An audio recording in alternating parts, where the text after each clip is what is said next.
Good day, viewers. This program is in accordance with the COVID-19 rules. I'm Tanya, your host, for today's discussion on COVID-19 and its impact on the South Asian communities.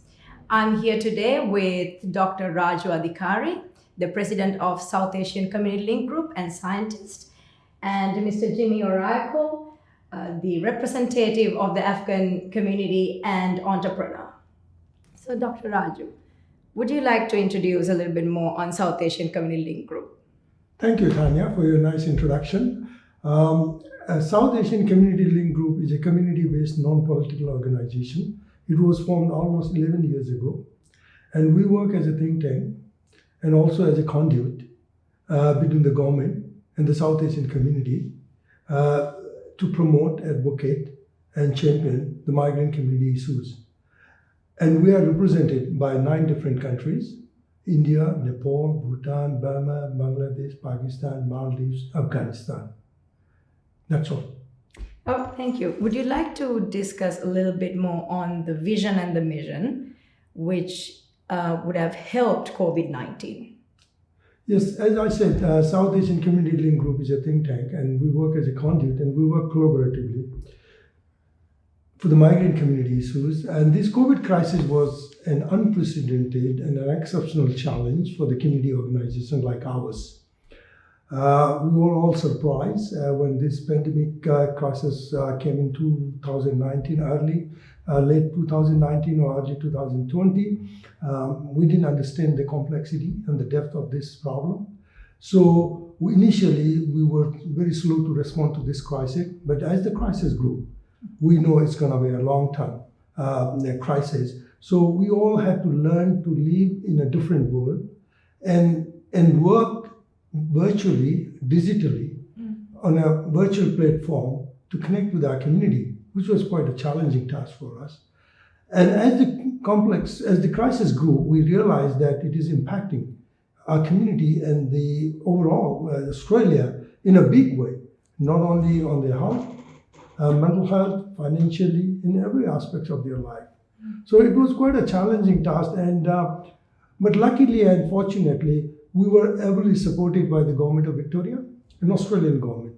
And we worked closely with them, like VMC and DHHS, and worked closely to deal and mitigate this crisis.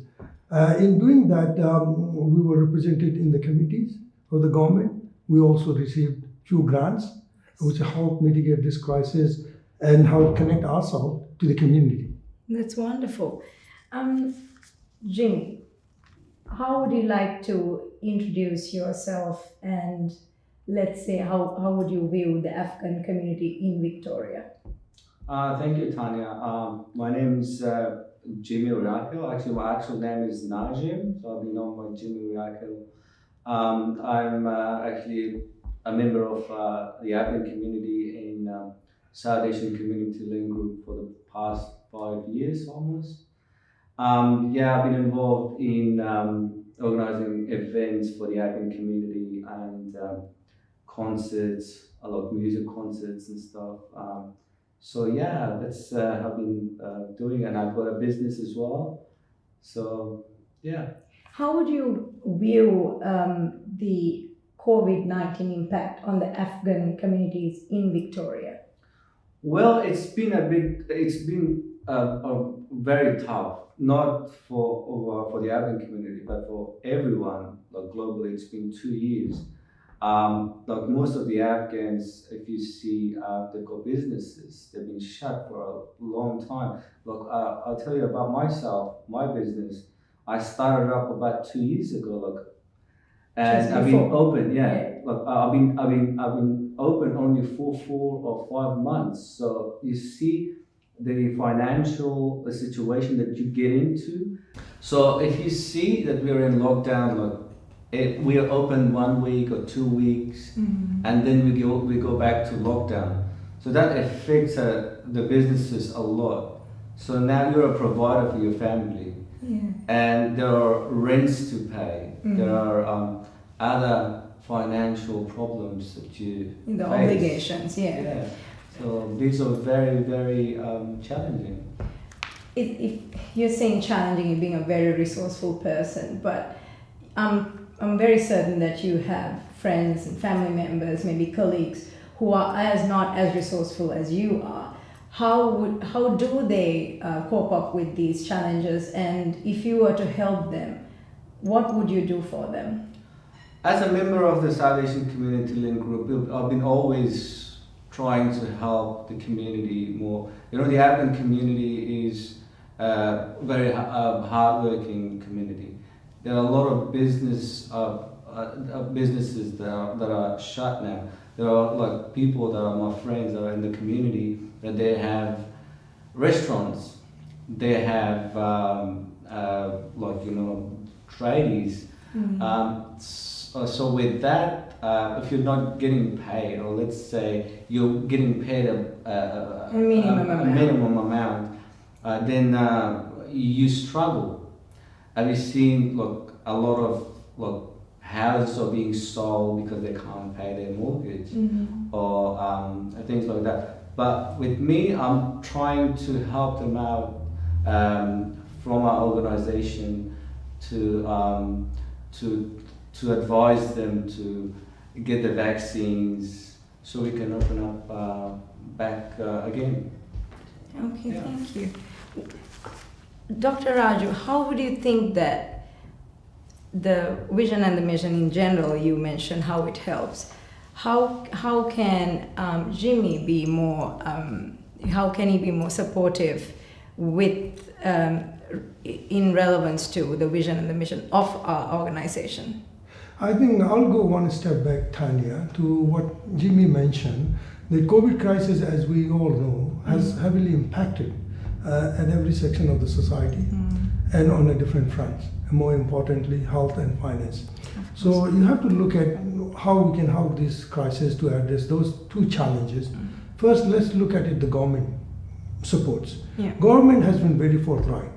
Government has created a lot of special funding. Yes. For example, I can mention you, government has established an $18 million fund for CAL communities, relief material, and further $8 million for a partnership program with the CAL community to mitigate the crisis, and another $3 million to extended translation services. So if you combine these additional funding, the total funding of the multicultural has gone to almost $90 million, substantial increase. Government was very forthright to give this funding and access to the community organization, so they can be more flexible. They can come out to help mitigate this crisis.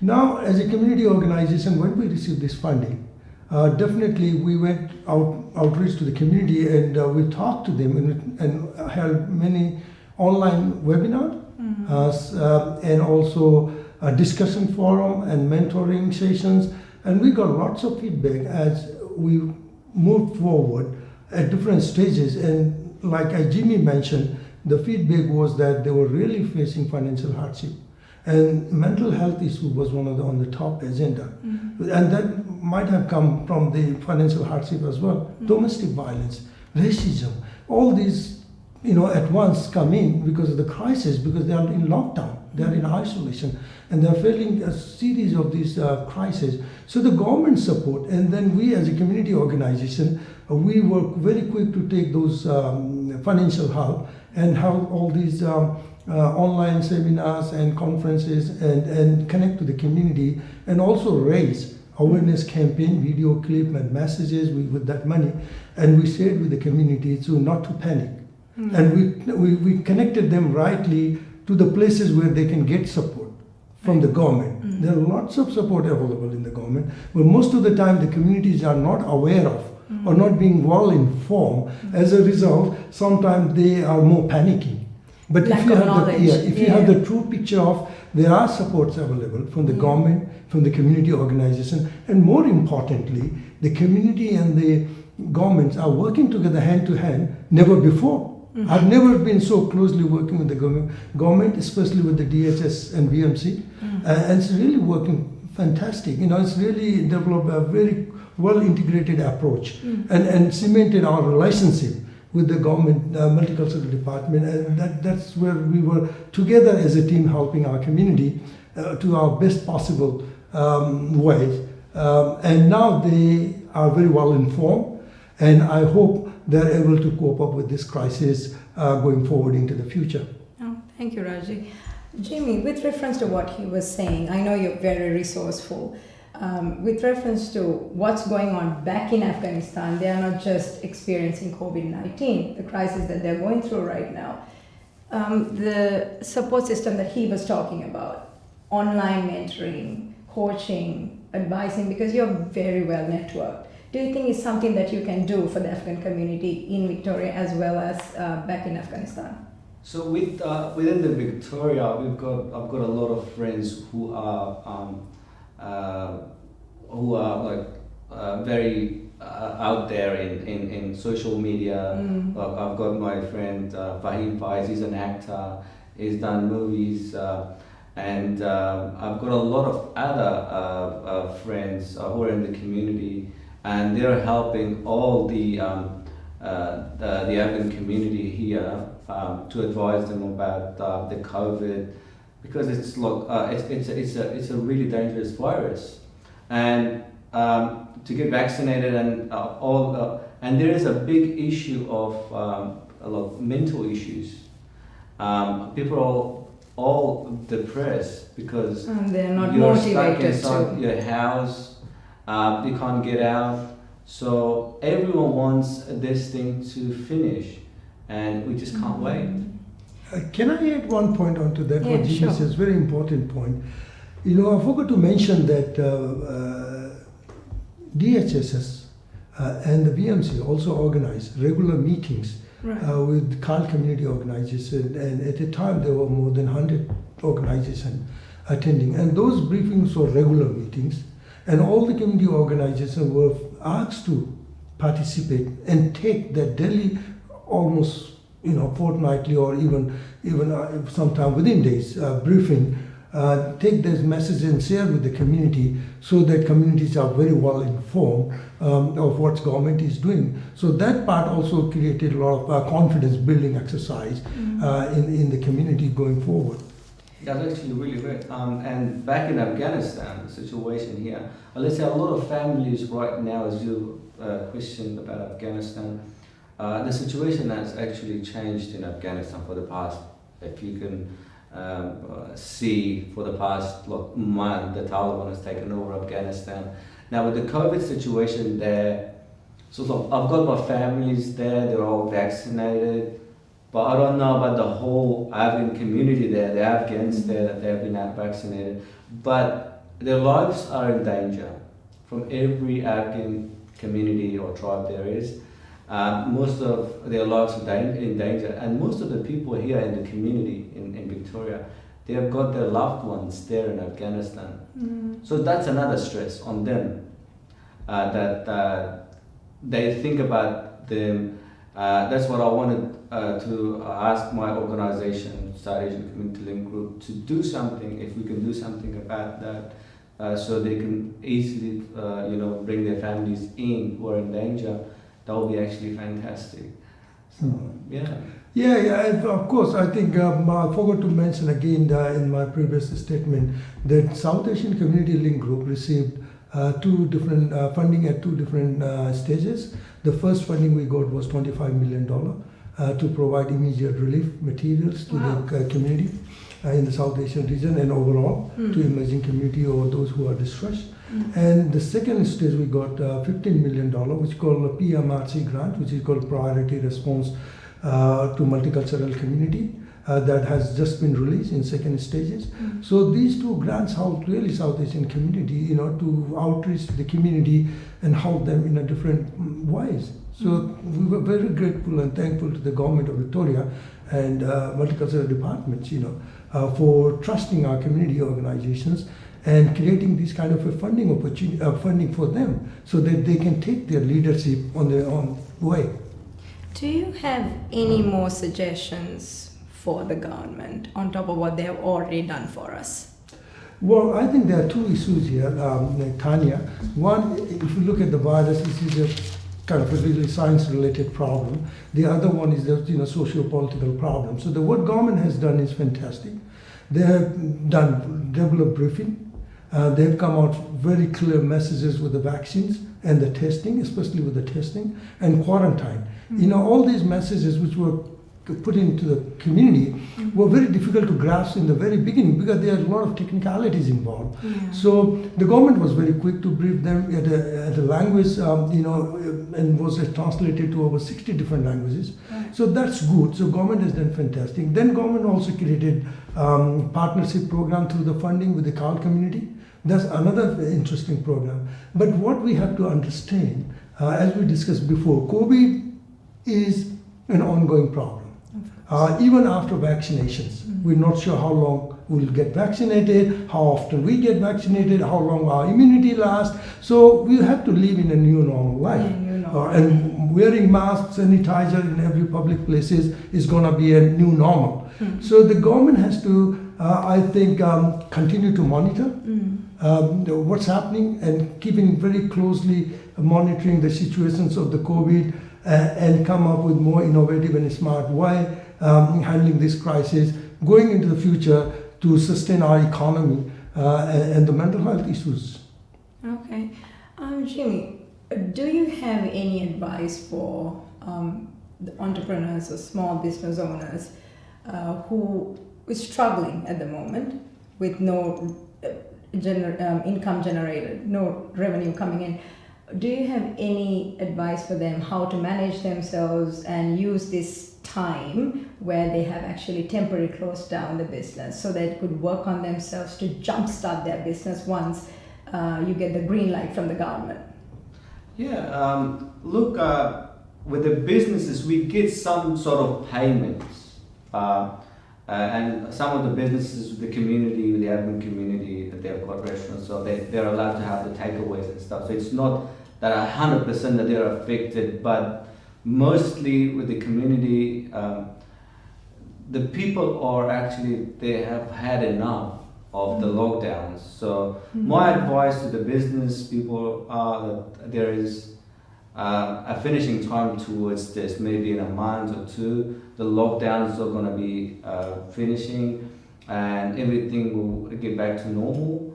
So let's hope. And let's hope, right? Yeah. Well, I can add to that, Tanya and Jimmy, is that once we reach to a herd immunity level, which we are expecting when the population is vaccinated by almost 90% by October, we have more ease of restrictions.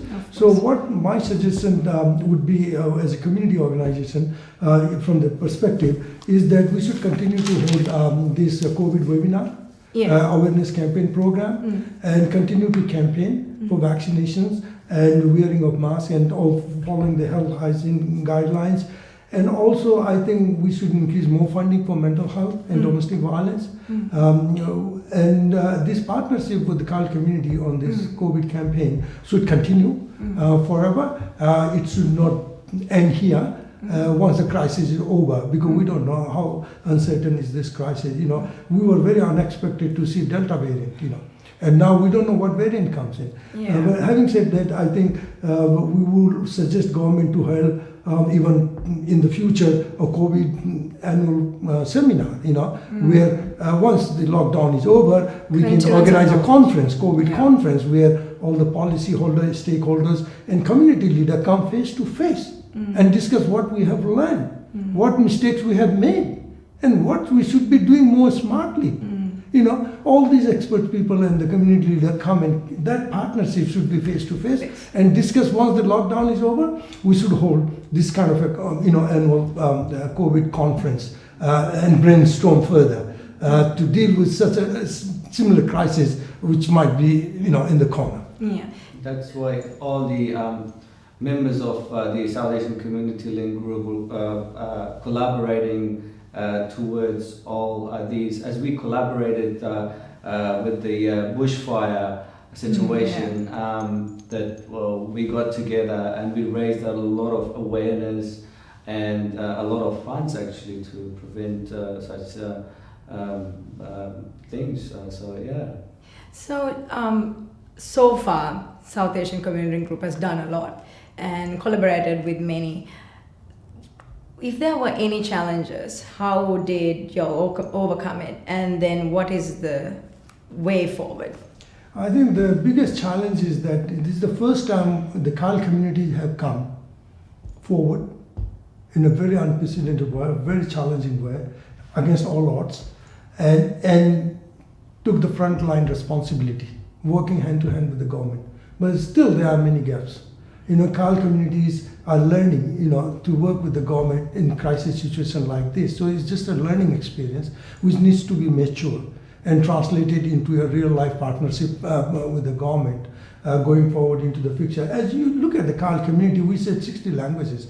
60 languages is nothing. There are so many, even if you look at India or Nepal or so any other country within the Afghani, there's so many dialects which goes in. So which one, they cannot understand one Hindi message or one particular message. It has to be translated into at that level of understanding. And what my suggestion would be that instead of having a virtual Zoom meeting, which we are doing now because of the restrictions, when the restrictions is over, I think governments should create these lobby groups in partnership with the community organization and reach suburb to suburbs. Go from one suburb to suburb and hold a small gathering. Right. And interact at a very grassroots level with a smaller group with as many languages as possible and do some basic research, understand the dynamics of this area suburb, and then go and share that message at the very community level face to face will be more effective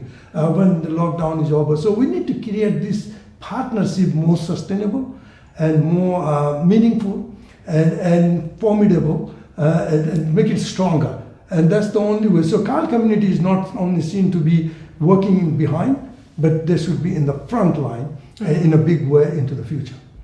Thank you so much, Dr. Raju. Thanks so much, Jimmy. Thank you, gentlemen. I think we kind of wrapped up everything what we have to say. Viewers, thank you so much for joining in, staying tuned, spending some time to listen to what we have to say. I'm Tanya, your host, and stay safe.